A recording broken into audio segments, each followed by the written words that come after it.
कलंक। द्वापर युग की कहानी ये हस्तिनापुर में बीता, वो जो सामने सबके लानी है। 100 पुत्र गांधारी के और कुंती को 6 का वरदान। कुछ पांडव कहलाए और बाकी को मिला कौरव का नाम। दुर्योधन को योजना आई, भोजन में फिर विष्ठा मिलाया। भीम को मारने की वंशा थी, बाल विवाह का ना हो पाया। आयोजित हुई ऐसी सभा, सब वीर हुए थे जमा वहाँ।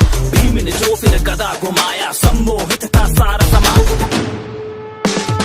जाति कुल सम्मान को लेकर कौशल का देने प्रमाण। कर्ण ने अर्जुन को ललकारा, सूत पुत्र को मिली पहचान। ऐसा फिर षड्यंत्र रचा जो पांडु वंश का अंत करे। बचा लिया पर विदुर ने उनको पांडव वन पर स्थान करे। फिर ऐसा संदेशा आया न्योता जो स्वयंवर का लाया। होड़ मची थी वीरों की पर अर्जुन का परचम लहराया। भ्राता और पत्नी सहित घर को अब वो लौट चले। दिन देखे माता ने कहा, वो शब्द भी दिल को भेद चले। शकुनी का प्रपंच सुनो, पासों को फेंका जाल बुना। धर्मराज कुछ समझ न पाया, राजपाट संग मान गवाया। दुशासन का दुस्साहस देखो, केश पकड़ द्रौपदी को लाया। पुरखों को कलंकित करना देख सका गोविंद की माया। भीम ने ली फिर प्रतिज्ञा, दुर्योधन जंगा तोड़ूंगा। लहू पे फिर दुशासन के मैं धड़ से अलग निचोड़ूंगा। 12 साल वो बीत चले और 13वां था अज्ञातवास। ध्वनि सुनी गांडीव की और युद्ध का हुआ आभास। कृष्ण की सेना कौरव की, खुद कृष्ण चले अर्जुन के संग। फिर युद्ध छिड़ा और जहाँ भी देखा चारों ओर लहू का रंग। अर्जुन के मन में शंका थी, कैसे उन पे प्रतिघात करे। गीता का उसको सार सिखाया, धर्म का वो संहार करे।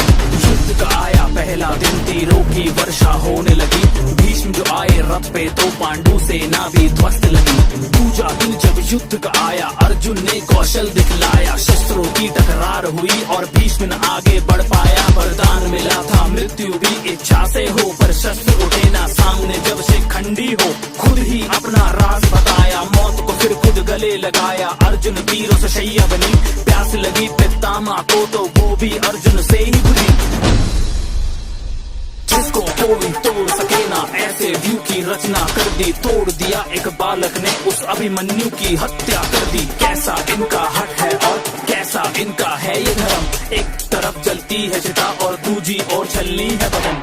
युद्ध हुआ वो ऐसा भीषण, तीर चला और दूजा आया। कर्ण जो रथ से उतरा तो एक तीर हृदय को चीराया। हुआ सर्वनाश था चारों ओर, अब विनाश था चारों ओर। धड़ सर से अलग अब गिरने लगे, अधर्मी अब सब मरने लगे।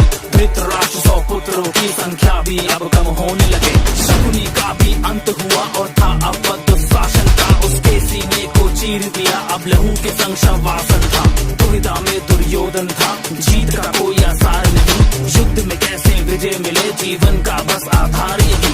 वज्र का उसको कवच मिला पर जंघा में कमजोरी थी। मातृ प्रेम और शिव आवाहन से शक्ति बटोरी थी। एक शिष्य बलराम का था और दूजे संग थी कृष्ण की माया। फिर कंपन महसूस हुई जो इन दोनों की गदा से आया। दो योद्धा का बल टकराया, भीम लगा था कुछ असहाया। देखा जब मुरली ने तो इशारों में था कुछ समझाया। समझ के उस इशारे को जब गदा भीम ने मारा, वो दुर्योधन जंगा टूट गई, ना उठ पाया दोबारा वो। अधर्मियों का विनाश हुआ, अंत में धर्म ही जीत गया।